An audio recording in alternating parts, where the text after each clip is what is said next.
Hello and welcome to another episode of the Webcomic Beacon here at webcomicbeacon.com, part of the Webcast Beacon network at webcastbeacon.com, covering and promoting creativity and the creative process since 2007. I'm Fess, and so I've been doing some comic book reviews. We just had our last big giveaway, though it's always possible to do more in the future.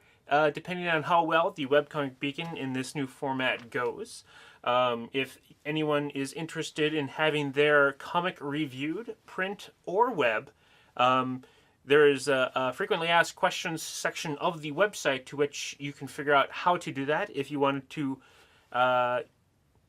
email us, you have to please wait until I have actually opened submissions. Otherwise, the list is just going to get way too long, and then people are going to be waiting forever. If anybody has a physical product that they would like to send into review, that does get priority of review over the webcomic, strictly webcomic stuff, especially if you're wanting us to review it as an advanced copy in time for the actual release. With that being said, since I don't have any more physical books to review, I'm going to go with actual webcomic reviews with this video format. Okay, so this is the first webcomic review that I'm going to be doing with a video, and I will have a Comic of the Week pick after this. But for those who have not seen the webcomic review trial run on the Webcast Beacon Network website, let's go over the approach of how I review webcomics. When I review webcomics, it is a complete look at everything. Unless the comic is super long, then I just read the first few and last few chapters, and I say so you know how much I've actually read. In addition to reviewing the writing and the art, there's also a review of the overall webcomic presentation, meaning the website and the reader experience. Why? Because that's what makes it a webcomic. So the entire presentation gets reviewed. Any and all comics submitted to the Webcomic Beacon will be critiqued as honestly as possible. I also try to keep my criticism as constructive as possible. And with that being said, I don't want people to be emailing us or requesting us to do reviews if they're just going to get butthurt if I'm going to bring up the negative stuff. I tend to be a little critical about my comic reviews, so keep that in mind, but I always try to be constructive and positive. So, with that in mind, this comic I'm reviewing this week is called Spindrift. Art and story is by Elsa, and it's written by Charlotte. Let's see it, and that's at spindriftcomic.com. First off, we are going to check out the website. In a word, awesome. The website looks great in a squarish format monitor, 4:3 monitor, as well as a 16:9 format monitor. Great use of the background image as well. The header has everything I could ask for. A logo with the easy-to-read title, a small menu bar, and a couple of characters, presumably from the comic, on the right-hand side. Very balanced, absolutely no complaints about this header and menu bar. On the left of the website, there's a sidebar that has a link for new readers, with this being a storylined comic that is very important.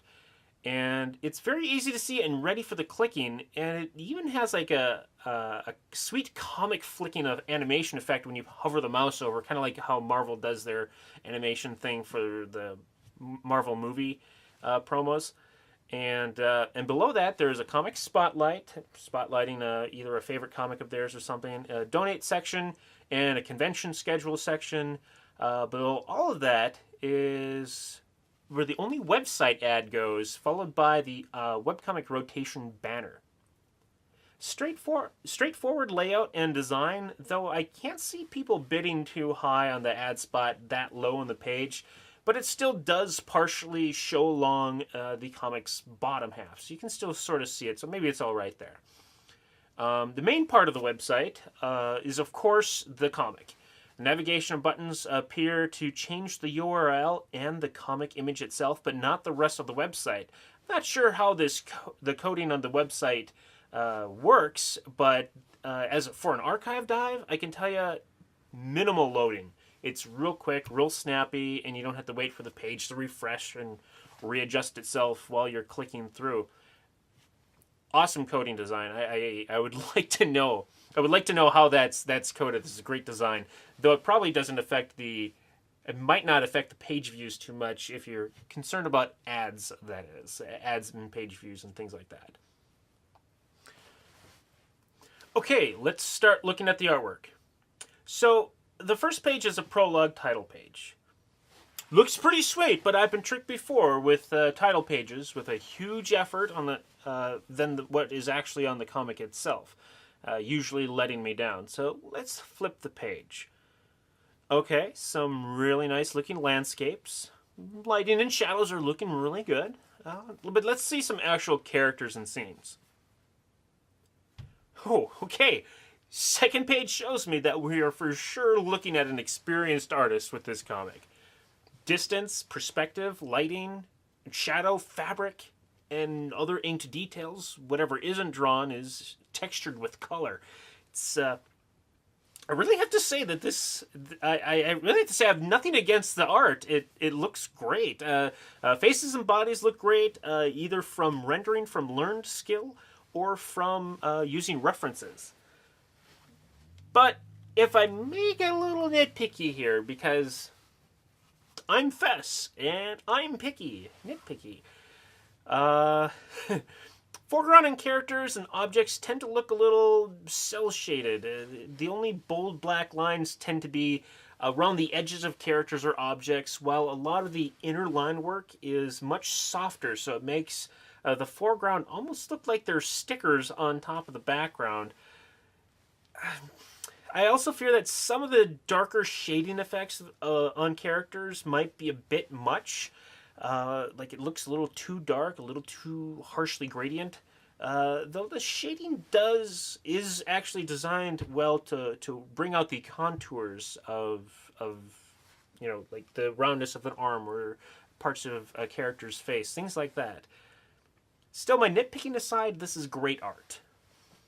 All right. Now on to the story. Again, for those who don't know, I try not to get into the nitty-gritty of the storyline in my reviews to try and avoid spoilers mostly. That being said, this is a comic set in a fantasy setting with several different races of people. Alars that have pointed ears and can sprout wings to fly. Rugons, which have horns, and boring old humans. At least that's what I'm seeing so far. Needless to say, there are racial tensions because people are just jerks and they don't like to get along with other races, apparently. Without revealing too much, the comic is focused around a half-breed. So of course there's going to be trouble. Fantasy setting with a half-breed that has not seen, never met her father or her mother, and with even me just going that far, you already know if you want to read this comic or not. The plot is a little loose, though. As we are given our main groups of characters, some of the motivations aren't too clear, particularly with the antagonists. I mean, I get that there's a motivation, but I don't see a great deal of reasoning or character development. And, it's like it's sort of generic. They're not actually being specific and this is specifically why I'm doing this versus these guys are jerks and so I think I can do it better sort of thing. And I think the character that has the least amount of actual character development is the main protagonist. It's like the plot happens to her. Things happen to her. She doesn't have a whole lot of screen time where it's actually her talking about her or that we're learning things about her through her. We learn a few things about her through other people, but actual character development of her with her is almost non-existent as far as I recall when I've been reading through this. It's like most of everything about her that we know from other people, and maybe that's character development for you, but I would like to. I don't feel like I've actually gotten to know our protagonist. I mean, either it's an oversight or it's specifically designed for a slow burn. I do feel that the plot gets going without waiting for character development, which makes it harder for me to really get into the characters and to empathize. I really think that 25 to 33% more of the pages that I've read so far. At this point, it's been 55 pages. I feel it relies more on tropes and archetype instead of original character development, and I feel that there should be at least 25 to 33% more of the content being of character development versus very plot driven. Which I guess this comic is a very plot driven comic, though that would probably be a little bit more of a slow burn with all the extra character development in there. But I could wait for it easily. It might be harder for other people with an only one page updating a week for this comic to wait that long. Online graphic novels are difficult. Well, let me clarify that. One beautiful, full color, full page comic update a week. Let's be fair.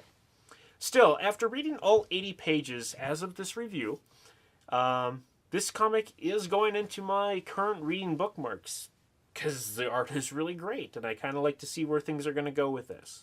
Once again, that was Spindrift at spindrift-comic.com, I believe. Otherwise, Spindrift Comic. Below, in the notes, and on the screen, you can see how it's actually supposed to be spelled, so you can go to it. Art and story is by Elsa, not going to try to say last name, and written by Charlotte. English, I can say that. I know how to say that. All right, I'll give Elsa a try. Elsa Kroese? Or Kroese? All right, maybe I should just stick to first names. Next up, Comic of the Week. This week's Comic of the Week is Galaxion by Tallan. Yes, I did just say I won't do last names anymore, but I actually know how to say her last name because I've met her before, and we've had her on the Webcomic Beacon in the past as well for interview. And Galaxion can be found at galactioncomics.com. Galaxion. A comic that suffered multiple restarts, but finally did charge ahead. And I believe what's on the website right now is restart number 4. And when I found this comic, I never really liked reading black and white comics, but this comic's line art has always been really good. It's kind of line art that you could that you just wanted to color, not because it would look any better, but because the lines reminded me about coloring books. It's like they begged to be coloring. I even actually test colored a page for her once to see if I could over to color the comic, because I really love the line art. It looks great, and it begged for colors. Anyway, later on, she did end up coloring the comic, and it looks great. Clearly, I'm digging the art. The story is more for the drama sci-fi crowd, but is heavier on the drama. I mean, if you like sci-fi TV dramas like Star Trek: The Next Generation, you'll probably like this comic a fair amount. Though with waiting a week between updates, it's still a bit of a tough wait, especially when things get more exciting. But there's plenty of there for an archive dive now to get plenty of nice content going. This may be something for you to bookmark and check back every month or so to have a larger helping at a time. You can also listen to Tallan on the Webcomic Beacon podcast on Webcomic Beacon number 39, Restarting Your Comic, and Webcomic Beacon number 101, In Space! From what I've been reading in this comic, I would certainly say that this is a safe-for-work comic, maybe rated about young adult and up. Once again, that was Galaxion, Comic of the Week, that's at galactioncomics.com by Tallan. And that is it for this week's episode of the Webcomic Beacon here at webcomicbeacon.com. Still trying to figure out how exactly I want to do these video reviews for the Webcomic Beacon. I don't know. I kind of like the setup so far. I might add some more stuff to it. We'll see how it goes. Feedback, always welcome. I do have a big list of comics to review, probably about 2 months worth at this point. And the way that I So I picked through those. Once again, if you have some physical comics or things like that, as I mentioned earlier in the show, there's a frequently asked questions section on the website in which you can check that out if you would like to submit something. There is also, what was I going to say? The way that I do a comic of the week picks, it's strictly me picking it. And the way that I find comics of interest are from my existing bookmarks and honestly, Project Wonderful ads, either on our website or on other people's, or on the webcomics that I read. Other ones are, I mean, you can always send an email, say, hey, check out my comic. I'm probably not going to reply to you, but it's at least one heads up, and it's something that I could check out and look at. And I have a separate section in my bookmarks for maybe. I title it for maybe potentially comics of the week. Again, they're not full reviews. They're just, hey, this looks interesting, and I think other people might find it interesting as well. I'm also considering having other people do some comic of the week picks. But we'll see. At this stage, it's just going to be me at this point. Again, if anybody has any extra ideas about the Webcomic Beacon or Webcomic Z, of which I actually am starting to switch over to a WordPress site, changing it up a little bit, and moving things over to a webcomic profile and a creator profile webcomic site, as well as a few other ideas. I am more than open to ideas on Webcomic Z or Webcomic Beacon. And you can email webcomicbeacon@gmail.com, or for Webcomic Z, webcomiczee@gmail.com. And that is all I got for this week, because I am just rambling and blah, blah, blah. Check out Webcomic Beacon at webcomicbeacon.com and with the Webcast Beacon Network at webcastbeacon.com. Thanks for tolerating me. See you next week.